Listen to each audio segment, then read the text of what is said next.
बिस्मिल्लाहिर्रहमानिर्रहीम। अस्सलाम वालेकुम नाज़रीन, आप यूट्यूब चैनल देख रहे हैं। मैं इमरान खान हूँ। पाकिस्तान में एक बहुत बड़ा फ़ैसला आने वाला है सुप्रीम कोर्ट ऑफ पाकिस्तान से, और ये फ़ैसला इसलिए बहुत बड़ा है कि पाकिस्तान इस वक्त एक सियासी बहरान से दो चार है। उस सियासी बहरान की वजह से पाकिस्तान के मज़ीद मसाइल बढ़ते चले जा रहे हैं, जिनमें मईशत का मसला सबसे ज़्यादा बड़ा मसला है। जो हुकूमत इस वक्त पाकिस्तान में मौजूद है, पाकिस्तान की अवाम उसको ओन नहीं कर रही, पाकिस्तान की अवाम उसको लेजिटिमेट गवर्नमेंट नहीं मान रही, और तमाम सर्वेज इस हुकूमत के खिलाफ जा रहे हैं। इंतहाई गैर मकबूल हुकूमत बड़े अहम फैसले नहीं कर सकती, और ना ही लोग उनके साथ कोऑपरेट कर रहे हैं। लिहाजा आज का फैसला इस बात का तयन करेगा कि जो दो असम्बलियाँ तोड़ी गई हैं, उनके अंदर इंतखाबात के हवाले से अदालत का जो हुक्म पहले आया था, उसकी खिलाफ वर्जी के ऊपर अब अदालत का क्या कहना है। एक बात याद रखिएगा, अदालत इलेक्शन का हुक्म देने नहीं जा रही। अदालत इलेक्शन का हुक्म पहले दे चुकी है, जिसके ऊपर इलेक्शन की तारीख भी आ गई थी। अदालती हुक्म की खिलाफ वर्जी हुई है। इस मामले को एक दरखास्त की वजह से दोबारा सुना गया है, और अब अदालत ने यह फैसला करना है कि उनके हुक्म की खिलाफ वर्जी के लिए जिम्मेदार कौन था और हुक्म की खिलाफ वर्जी कैसे की जा सकती है। अदालत अपना हुक्म तस्लीम करवाएगी और पाकिस्तान को इलेक्शन की तरफ लेकर जाएगी, इस बात की उम्मीद की जा रही है। लेकिन कुछ चीज़ें हमें रिकॉर्ड पर रखनी चाहिए। इससे पहले जब इमरान खान साहब की हुकूमत ख़त्म की गई और शहबाज शरीफ साहब को वज़ीर आज़म पाकिस्तान बनने का मौका मिला, तब भी चीफ जस्टिस उमर अता बंदयाल साहब थे। लेकिन उस वक्त पीडीएम की जमातों ने बहुत खुशी मनाई थी, और यही जज साहबान बेंच का हिस्सा थे। इमरान खान साहब पर कातलाना हमला हुआ, कभी सो मोटो नोटिस नहीं हुआ। जिले शाह कत्ल किया गया, सो मोटो नोटिस नहीं हुआ। सहाफ़ियों के साथ बदतरीन तशद्दुद पाकिस्तान में हुआ, सो मोटो नोटिस नहीं हुआ। जो अरशद शरीफ के मामले के अंदर बेशुमार खतूत लिखने के बाद सुप्रीम कोर्ट ऑफ पाकिस्तान ने सो मोटो नोटिस लिया, उसमें भी उनकी वालदा की दरख्वास्त पे अभी तक FIR दर्ज नहीं हुई। इंसानी हकूक़ की बदतरीन खिलाफ वर्जियों पर पाकिस्तान में सो मोटो नोटिस नहीं हुआ। हालांकि आलमी इदारे इसके ऊपर चिल्ला रहे हैं, उनकी रिपोर्ट्स आ रही हैं, पूरी दुनिया में वावेला है, लेकिन पाकिस्तान में सो मोटो नोटिस नहीं हुआ।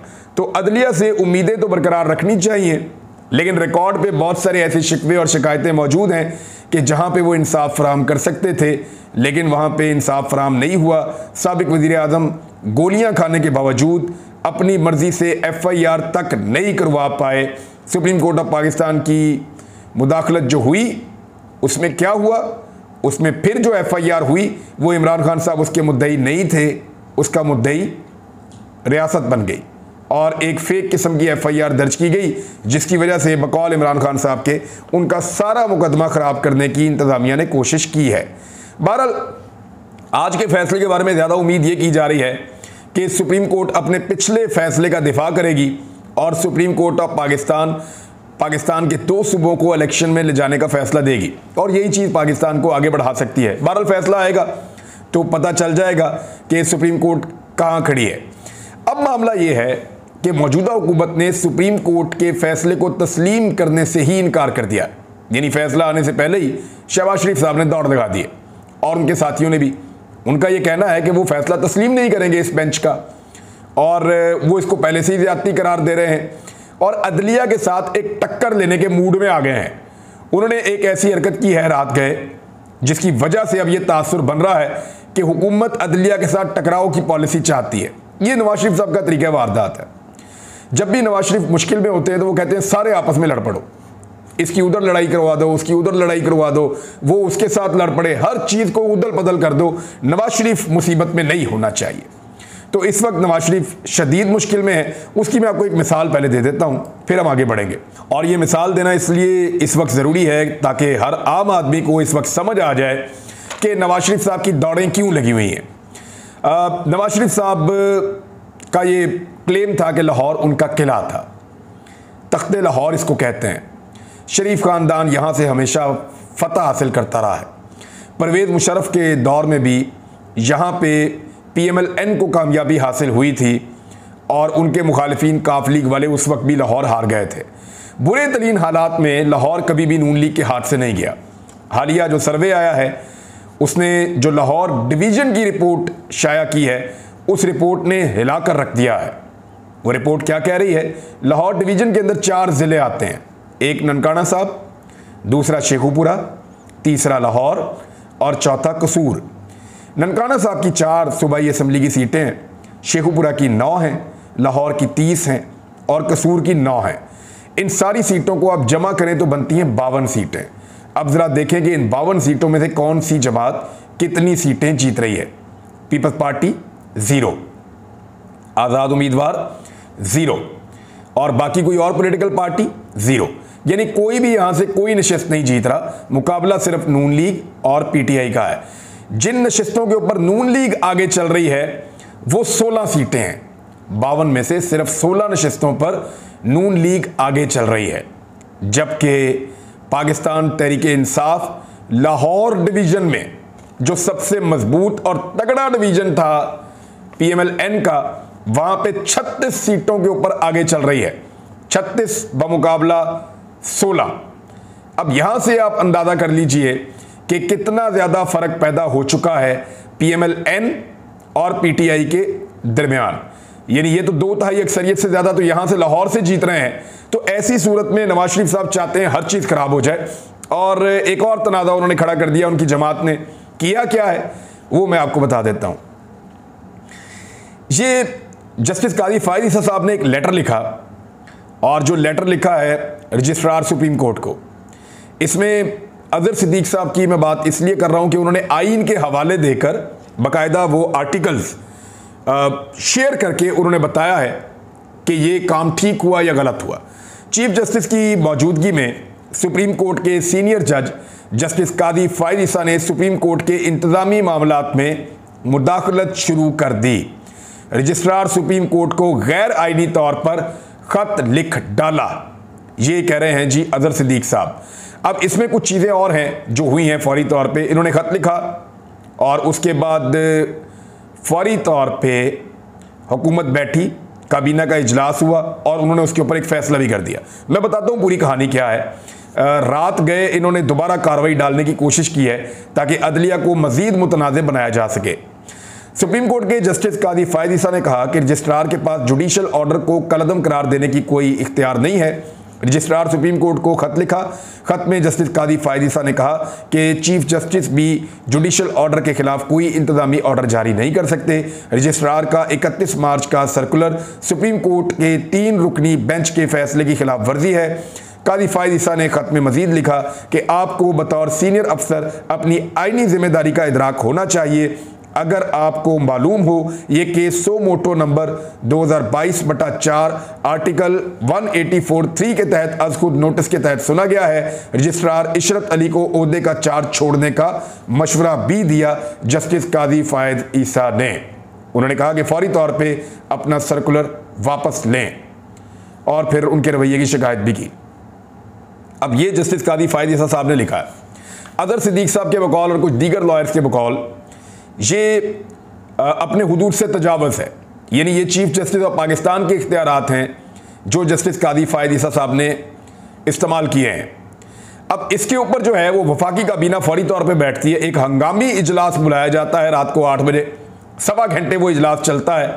2 नुकात पे सिर्फ बात होती है। एक ये वाले नुक्ते पे जो जस्टिस काजी फायद ईसा साहब कह रहे हैं रजिस्ट्रार सुप्रीम कोर्ट के बारे में, और दूसरा जो सदर पाकिस्तान के पास मामला गया हुआ है, जो एक तब्दीली की जा रही है, एक बिल लाया गया है सुप्रीम कोर्ट ऑफ पाकिस्तान के रूल्स को तब्दील करने के लिए। शहबाज शरीफ की ज़ेर सदारत इजलास होता है और हंगामी तौर पे इजलास को बुलाया जाता है। 2 निकाती एजेंडा होता है इसमें। 2 लोग इसके अंदर ब्रीफिंग देते हैं, अटॉर्नी जनरल और वज़ीर कानून आज़म नज़ीर तारड़, इन्होंने दी है जी इसके अंदर ब्रीफिंग।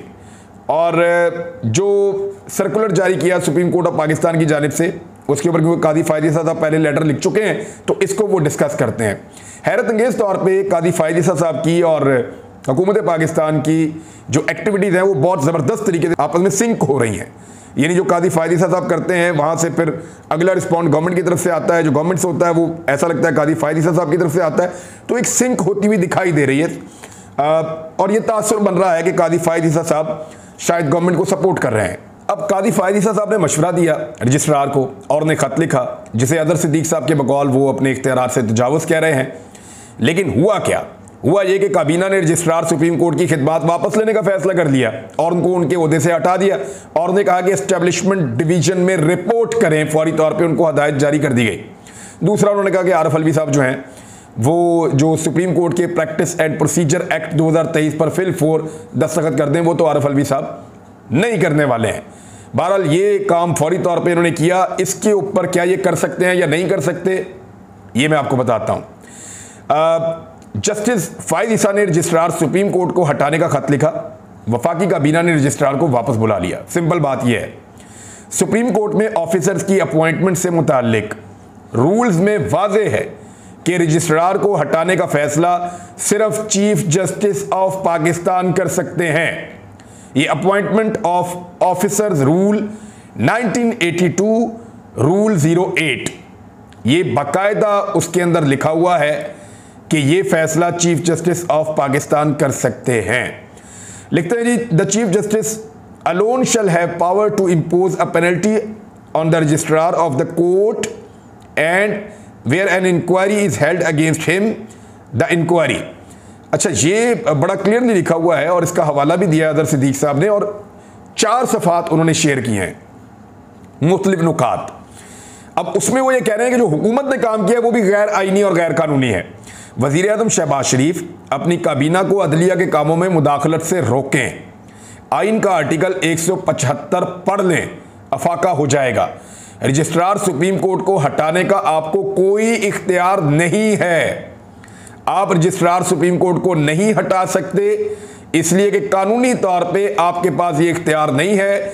ये इख्तियार chief justice of Pakistan Umar Ata Bandial साहब के पास है। लेकिन हुकूमत ने इस इख्तियार को क्यों इस्तेमाल किया? मेरे ख्याल में हुकूमत फड्डा करना चाह रही है और अदालत बहुत ज़्यादा रिस्ट्रेंट का मुजाहरा कर रही है। बहरहाल अब ये किया है कि 22वें ग्रेड के इशरत अली हैं रजिस्ट्रार सुप्रीम कोर्ट, उनको एस्टेब्लिशमेंट डिवीजन रिपोर्ट करने की हदायत जारी कर दी और रात गए इसका नोटिफिकेशन भी जारी कर दिया गया है। क्योंकि काजी फायद ईसा साहब डिस्कस हो रहे थे तो उनके बारे में कुछ बड़ी अहम बातें एतजाज एहसन साहब ने भी की हैं। एतजाज एहसन साहब ने एक तो ये बताया कि 3 नवंबर 2007 को जनरल मुशर्रफ ने लगा दिया था, आइन को मुअत्तल कर दिया था और PCO जारी कर दिया था। इफ्तिखार चौधरी ने लाहौर में और मुख्तलिफ जगहों पे एहतजाज शुरू कर दिया, जो उस वक्त के चीफ जस्टिस थे उनको हटा दिया गया था। तो फिर वकला की एक तहरीक चल गई थी और बहुत सारे जजेस ने PCO का हलफ ले लिया था और बहुत सारे जजेस ने PCO का हलफ लेने से इनकार कर दिया था। काजी फायद ईसा साहब बलूचिस्तान से इस तहरीक को चलाने में पेश थे, जो वकला की तहरीक चल रही थी। बलूचिस्तान में जो हाई कोर्ट है उसके तमाम जजेस PCO ज़दा थे। जब तहरीक कामयाब हुई तो जजेस चले गए। अब सुप्रीम कोर्ट ऑफ पाकिस्तान ने जब PCO को कलअदम करार दिया तो जज फारिग हो गए। तारीख में 1 अगस्त 2009 में किसी बार मेंबर को बगैर जज बने सीधा हाई कोर्ट का चीफ जस्टिस बनाया गया था। इधर गौर कीजिएगा मेरी बात पे। Chief justice Balochistan high court justice Qazi Faez Isa साहब को बनाया गया और वो वकील से बराह रास्त चीफ जस्टिस बने थे, जज नहीं बने थे। पहले जज बनते हैं, फिर एक टाइम गुजरता है, फिर वो चीफ जस्टिस बनते हैं सीनियरिटी की बेस के ऊपर। लेकिन एक बहरान पैदा हो गया था बलूचिस्तान में और वहाँ पे कोई जजेस मौजूद नहीं थे क्योंकि सारे PCO जज थे। लिहाजा वकला को उठाकर जज बनाया गया और चीफ जस्टिस डायरेक्टली बना दिया गया काजी फायद ईसा साहब को। और एतजाज एहसन साहब ने कहा कि मैंने सिफारिश की थी और चीफ जस्टिस ऑफ पाकिस्तान को मैंने कायल किया था। हालांकि वो थोड़ा सा इस मामले में सोच रहे थे, लेकिन एतजाज एहसन साहब ने कहा कि मैंने कहा कि इनको लगा दिया जाए काजी फायद ईसा साहब को, ये बेहतर आदमी है और ये बेहतर काम करेंगे। और उन्होंने ये कहा कि आज आइन का जो हाल है, रज़ा रब्बानी क्यों खामोश है? ये बात एतजाज एहसन साहब ने पूछी। उन्हें बात करनी चाहिए। जस्टिस काजी फायद ईसा से कहना चाहूँगा कि ये लोग आज जस्टिस उमर अता बंदयाल के पर काट रहे हैं तो समझें आपके भी पर काटे जा रहे हैं। क्योंकि जिस किस्म का कानून लाना चाह रही है ना हुकूमत, जो वो करना चाह रही है, उससे चीफ जस्टिस के इख्तियारात कम होंगे। उमर अता बंदयाल साहब का पीरियड ख़त्म हो जाएगा चंद महीने के बाद, तो जस्टिस काजी फायद ईसा आ जाएंगे, तो वो भी उतने ही इख्तियारात के मालिक होंगे जितने जस्टिस उमर अता बंदयाल साहब के पास हैं। लिहाजा एतजाज एहसन साहब ने कहा कि काजी फायद ईसा साहब एक दबंग दलेर जज है। मेरी नज़र में उनकी बड़ी तकरीम है पीसीओ जजेस को फारिग करने के फैसले में मैंने चौधरी साहब को या चौधरी साहब या इफ्तिखार चौधरी को कादी फ़ायद ईसा साहब का नाम तजवीज़ किया था। मैंने उन्हें कहा कि कादी फ़ायद ईसा का अदलिया में नाम है, इन्हें बराह रास्त chief justice Balochistan high court बनने दें। फिर एतजाज़ हसन साहब ने वकला से भी कहा कि वो तहरीक बनाएं और नज़रिया ज़रूरत को छोड़ें और आइन के साथ खड़े हो जाएं, आइन की पासदारी करें और पैरा दें। नाज़रीन, क्योंकि आज का दिन अदालत में बहुत इंपॉर्टेंट है तो मैं अपने वीलॉग को अदालत तक महदूद रखूंगा और यही सारी चीज़ें आज सारा दिन भी डिस्कस होती रहेंगी। बहुत सारी और भी चीज़ें पेंडिंग हैं, पॉलिटिक्स में भी है, इकॉनमी में भी है, उनके ऊपर हम बाद में बात करेंगे। लेकिन अब तक के लिए इतनी, अपना ख्याल रखिएगा, अपने इस चैनल का भी। अल्लाह हाफ़िज़।